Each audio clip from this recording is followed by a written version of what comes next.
Nos complace muchísimo tener en nuestro programa con los protagonistas a uno de los protagonistas de la historia contemporánea de Venezuela. Empresario de la comunicación, abogado y siempre muy activo en todo lo que tiene que ver con el análisis político y además condujo un programa que estaba justamente muy ligado a eso. Nos complace presentarles y darle las gracias al doctor Marcel Granier por acompañarnos en nuestro programa. Gracias. Muchas gracias a ustedes. No, gracias. Qué bueno reencontrarnos. Así es. Bueno, quiero comenzar justamente por el reencuentro, porque Radio Caracas se está reencontrando con la gente, pero ahora a través de una plataforma distinta. ¿Cómo se llegó a eso? ¿Cuánto tiempo estuvieron trabajando para presentar esta propuesta recientemente hecha pública? Nosotros hemos venido haciendo grandes esfuerzos para mantener nuestra comunicación con los venezolanos. Esta idea concreta surge un planteamiento que se hizo en la Junta de RCTV hará unos 3 meses. Me pareció bien interesante la idea y hemos estado estudiándola y preparándonos para ella en los últimos 2 meses. La idea era tener una plataforma propia, porque ya estamos presentes en muchas plataformas públicas, como es el caso de YouTube, de WhatsApp, de Instagram, de Twitter, todas esas plataformas, pero ahí nosotros no tenemos el control de la plataforma ni recibimos todo el feedback. Y nos pareció importante establecer esta comunicación más directa con la audiencia y de ahí el lanzamiento pues de la plataforma, de la aplicación. Ahora justamente no hay programación en vivo, pero está previsto más adelante que se incorpore la programación en vivo. Esa es mi aspiración y mi sueño, depende mucho de la respuesta que obtengamos a la aplicación. Nosotros hemos seguido produciendo, pero cada vez se hacía más difícil la producción. Al principio, después del cierre de RCTV Internacional, empezamos a producir para terceros, hasta que los terceros abandonaron Venezuela por miedo a la inseguridad, a los malos servicios y a los consejos de sus abogados que les recomendaban no viajar a Venezuela. Después hicimos un esfuerzo con producciones propias. Se adquirieron nuevos equipos de más alta definición. Y hemos producido algunos programas. Uno de ellos recién estrenado en Amazon, que es otra de las plataformas que hemos venido utilizando. La idea es eventualmente producir en vivo también. Creo que hay una gran demanda y hay una necesidad en todos los campos en los que nosotros nos movemos. Tú lo sentirás en las noticias, la avidez de la gente por tener noticias creíbles, por tener noticias que vengan de una fuente como puede ser tú, por ejemplo. La manipulación de las noticias en Venezuela es una cosa terrible y es una de las cosas que tiene a Venezuela sumida en el atraso en que está. También hemos visto que la gente quiere oír discusión de los temas que ocurren en Venezuela, que otros opinen, que los expertos hagan saber sus puntos de vista. Y esto explica todo este problema de la pandemia con el virus chino. Tiene mucho que ver con la mala información y con la falta de opiniones calificadas. Y por último, vemos que la gente también añora mucho sus programas conocidos, sus artistas, sus locutores, sus periodistas, quiere verlos otra vez. Y la idea es eventualmente pues, poderlo hacer con programas frescos en vivo. Tiene muy poco tiempo el relanzamiento del canal a través de esta plataforma. Quisiera también precisar cuáles son las plataformas donde la gente lo puede conseguir, porque yo, por ejemplo, que tengo Roku, ya sé que está en Roku, en esa alternativa, pero está también en Apple TV. ¿Cuáles son las otras plataformas donde está ya disponible RCTV? En cualquier buscador, tú vas a encontrar la aplicación de RCTV. Es muy sencillo. Simplemente buscas en aplicaciones y ahí buscas la aplicación de RCTV.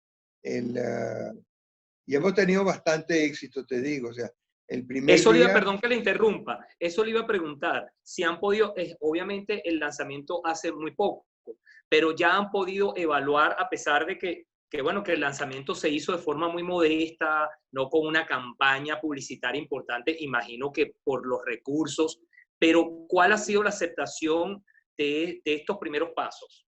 bueno, el primer día tuvimos más de 150,000 personas buscando la aplicación y eso ha seguido creciendo.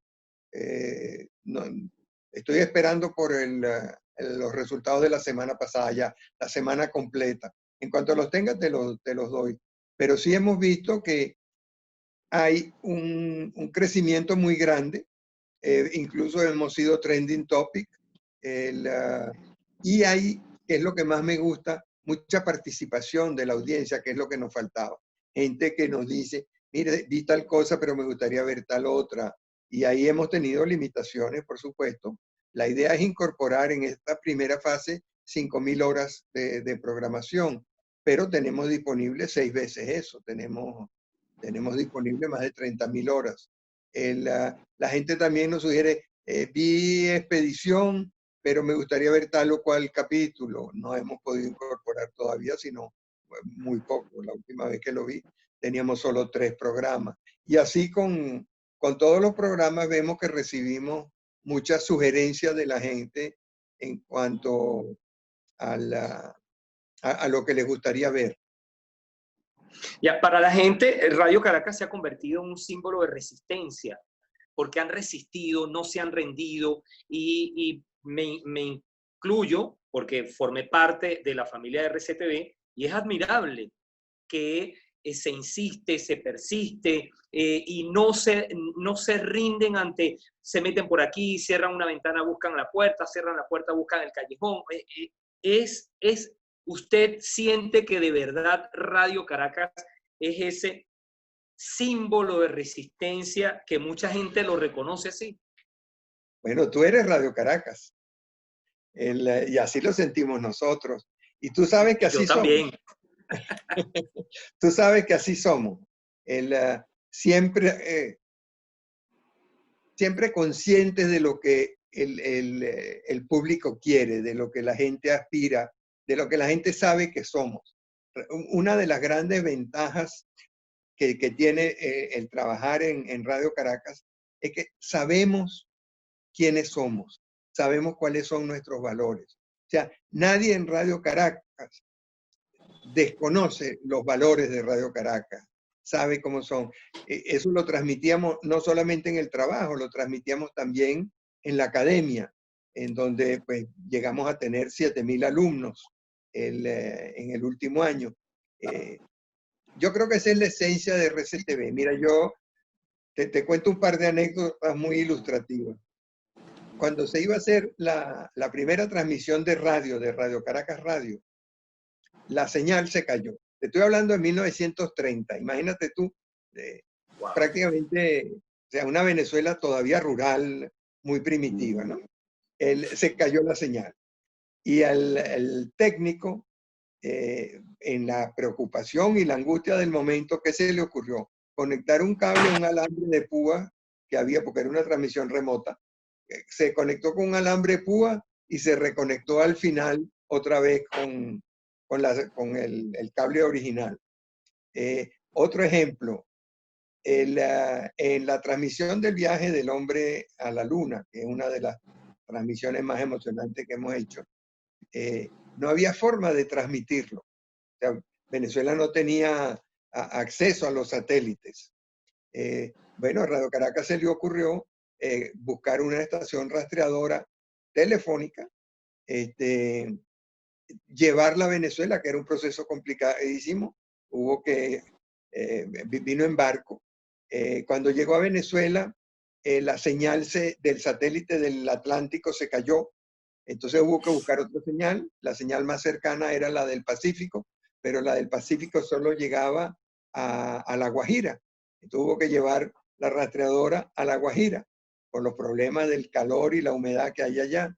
Entonces, primero, cómo llevarla allá, cómo instalarla, cómo enfriarla para que no se recalentara. O sea, siempre ha habido recursos. eh, y lo has visto ahora, o sea, nos cerraron en la televisión abierta, entonces nos fuimos a televisión por cable y satélite. Nos cerraron por cable y satélite, entonces buscamos alianzas con una serie de medios para hacer transmisiones comunes. Nos cerraron eso, entonces buscamos otras alternativas, producir para terceros, siempre hay ese espíritu en RCTV. Y ahí estaremos hasta que regresemos, porque algún día, Isnardo, tú lo verás, Venezuela volverá a ser un país decente, volverá a ser un país con leyes, con gente de trabajo, y todos estos maleantes, todos estos ampones, espero que estén en la cárcel en ese momento. ¿Lo ve cerca, doctor? Sí, sí. No te lo digo así con mucha convicción, como habrás notado, porque los obstáculos son grandes. El amponato tiene muchos recursos. O sea, ahorita acabamos de ver cómo para salvar a ese delincuente que está preso allá en Cabo Verde, se han buscado, y es una vergüenza para él, al juez Garzón, que había tenido una trayectoria digna, diría yo, y que ahora se presta a esto. Pero claro, son muchos millones de dólares los que se están trasegando. Vemos el esfuerzo desesperado, fíjate, han logrado retener a al colombiano, allá en Cabo Verde, sin que se lo lleven todavía a los Estados Unidos. O sea, todavía está en duda si los Estados Unidos se lo podrá llevar a sus tribunales, porque en Venezuela nunca se haría justicia con una persona de esta calaña. Por eso sí lo veo difícil, pero creo que hemos avanzado, creo que hay una conciencia cada vez mayor de la necesidad de un cambio. O sea, yo creo que ya la inmensa mayoría de los venezolanos está consciente de que este gobierno es la ruina de Venezuela, de que hay que buscar otras opciones. Hay una nostalgia democrática. Espero que esa nostalgia no se traduzca en un regreso al pasado, sino que se le abran las puertas a las nuevas generaciones para que ellos conduzcan a Venezuela. Pero sí, sí tengo... Hablando, disculpe, de nuevas generaciones, justamente quien está al frente en este momento del asunto es Juan Guaidó. ¿Qué apreciación tiene usted de Juan Guaidó? Muy positiva. Mira, yo creo que él le ha tocado un trabajo muy difícil, muy complicado, con mucha mezquindad a su alrededor, pero él, en primer lugar, ha logrado el reconocimiento de más de 50 países. Y vemos que esos países están cada vez más claros en la necesidad de que haya un cambio en Venezuela, de que haya unas elecciones libres en Venezuela. A él le ha tocado muy, muy difícil, pero creo que ha hecho su papel con eficiencia y con dignidad. Tiene sus altibajos, como todo en la política. Su popularidad a veces es más alta, a veces es un poco más baja, pero yo creo que lo ha hecho con dignidad, con muchísimo esfuerzo, con un coraje y un valor dignos de un venezolano de los buenos. Yo me siento orgulloso de lo que él ha hecho y admiro mucho su tenacidad y su coraje. ¿No teme que le digan colaboracionista por esa opinión? Porque ahorita Guaidó es blanco de múltiples ataques. Mira, me han dicho cosas mucho peores que esa y la verdad es que no. Después de tener la cloaca de Chávez así de frente contra nosotros, creo que esos comentarios de verdad que no me impresionan lo más mínimo. No, y son una nimiedad. Sí, y son injustos. Si tuviera la posibilidad de hacer nuevamente primer plano, ¿quién sería su primer entrevistado? Vamos a suponer esta hipótesis. Vuelve a Radio Caracas, usted va a hacer un primer plano. ¿A quién entrevistaría el primer invitado después del regreso? A Juan Guaidó. Doctor, se nos agota el tiempo, pero no quisiera dejar de preguntarle sobre si en algún momento, primero, si la cuenta de Twitter que anda por allí es falsa. ¿Usted tiene cuenta de Twitter? Yo tengo cuenta de Twitter y tengo pendiente de contestarte a tu pregunta de que si era esa mi cuenta de Twitter cuando tuiteé que Maduro debía irse. Ah, verdad que yo le pregunté, Tengo pero sí es pendiente su eso. cuenta. Sí, Ah, sí, es mi sí cuenta. es su cuenta. @ Marcel Sí. Granier. Ah, perfecto. Muy bien. Otra cosa, ¿usted en algún momento tuvo aspiraciones políticas? ¿Quiso ser presidente de Venezuela o eso no estuvo en sus planes? No, eso no estuvo en mis planes. Para ser presidente hay que tener una vocación muy, muy marcada a eso. Hay que tener equipo, hay que tener un equipo, además un equipo plural. Ya Venezuela necesita en este momento darle cabida a toda esa fuerza inmensa juvenil que está por realizarse. Yo creo que tu generación y las que siguen a tu generación eh, tienen sus ideas, tienen sus sueños de la Venezuela que quieren y yo creo que les corresponde jugar un papel determinante en el diseño de las estrategias para lograrlo. Pero no, siempre me gustó mucho la comunicación desde muy temprano en la escuela. Tuve periódicos y tuve hojitas y boletines. Siempre me llamó mucho la atención el mundo de las comunicaciones y de la opinión pública, del debate. Siempre he creído mucho en el debate. En el colegio nos enseñaban mucho a debatir, a contrastar puntos de vista. Recuerdo que muchas veces nos ponían un ejercicio de defender una posición y después que la habíamos defendido nos ponían a hacer el ejercicio de defender la otra posición. Y eso lo ayuda a uno en el debate. Yo creo que es muy importante. Creo mucho en eso. ¿Usted no siente que se cometió ningún error en la posición de Radio Caracas Televisión? Porque el primer cierre fue el cierre de la televisión abierta. Y luego, cuando Radio Caracas pasa a la televisión por cable, el gobierno emite una resolución realmente de Conatel casi que exclusivamente para Radio Caracas para que pudiera pasar las cadenas. ¿Usted no siente que en ese momento Radio Caracas pudo haber seguido y se mantuviera o se hizo lo correcto y no hay nada que mirar atrás, sino el tiempo le ha dado la razón? Mira, yo creo que hicimos lo correcto. Yo creo que el tiempo ha demostrado que teníamos razón. En el caso del primer cierre, fue un cierre manifiestamente injusto, fue un abuso de poder del teniente coronel Chávez, y así lo demostramos en un juicio en el que participó la República desde el principio hasta el fin, juicio que ganamos en la Corte Interamericana de Derechos Humanos. Habíamos ganado anteriormente un juicio por los ataques contra los periodistas de RCTV, juicio que tampoco acató el gobierno, aunque participó en él de principio a fin. En el caso del cierre de RCTV Internacional, con más razón digo que teníamos que proceder como procedimos. O sea, el teniente Diosdado Cabello, en un abuso de poder, ordenó el cierre de Radio Caracas. Para justificarlo, dictó un reglamento a todas luces inconstitucional. Eso próximamente lo veremos en un tribunal internacional también, porque esos casos toman tiempo. Pero ese reglamento fue diseñado para justificar el cierre de Radio Caracas, porque pretendía, con efecto retroactivo, que nosotros tuviésemos una programación que ya no podíamos tener porque el tiempo había pasado.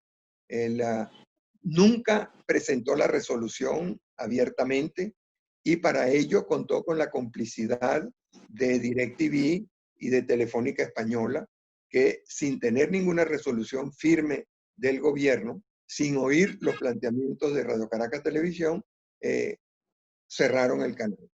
También algún día espero que tengan que responder de esos actos. Pero no me arrepiento. Fíjate que el tiempo ha demostrado la verdadera naturaleza del chavismo, o sea, un régimen sometido a los designios de Cuba, comunista, o sea, disfrazado con una palabrería ahí de socialismo del siglo XXI y de una pila de cuentos que nunca se han cumplido. O sea, hoy en día la gente sabe que ese socialismo es un fracaso, que el comunismo es un fracaso, que el camino por el que nos llevó Chávez era un camino equivocado, que el camino que sigue Maduro es un camino equivocado, que nunca Venezuela en su historia había visto tanto odio y tanta corrupción desde el gobierno, tanta complicidad en todo tipo de delitos.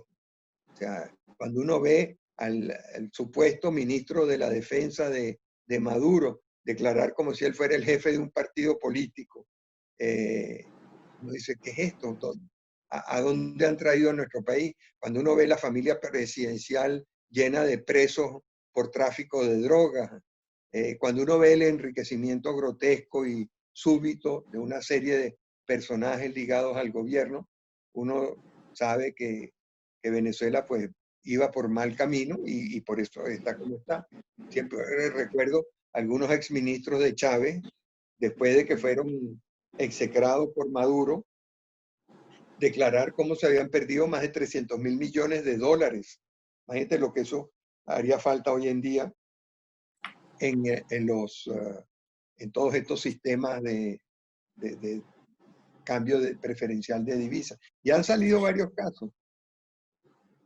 Bueno, doctor, ahora sí se nos agotó el tiempo. Usted dijo, y esto es una respuesta rápida, usted dijo en una oportunidad que el gobierno quiso comprar Radio Caracas. ¿En algún momento le hicieron oferta en monto de dinero o ni siquiera se llegó a eso? No, ellos concretaron incluso Jorge Rodríguez puso a Chávez al teléfono para darle el visto bueno a la oferta que él estaba haciendo. O sea, fue una reunión. Millones? 600 millones? 600 millones de dólares fue la oferta. Ok, doctor, ahora sí se nos agotó el tiempo. Muy amable, gracias por habernos concedido la entrevista. Gracias a ti y mucho éxito. Gracias. Un amigo para siempre. Así es.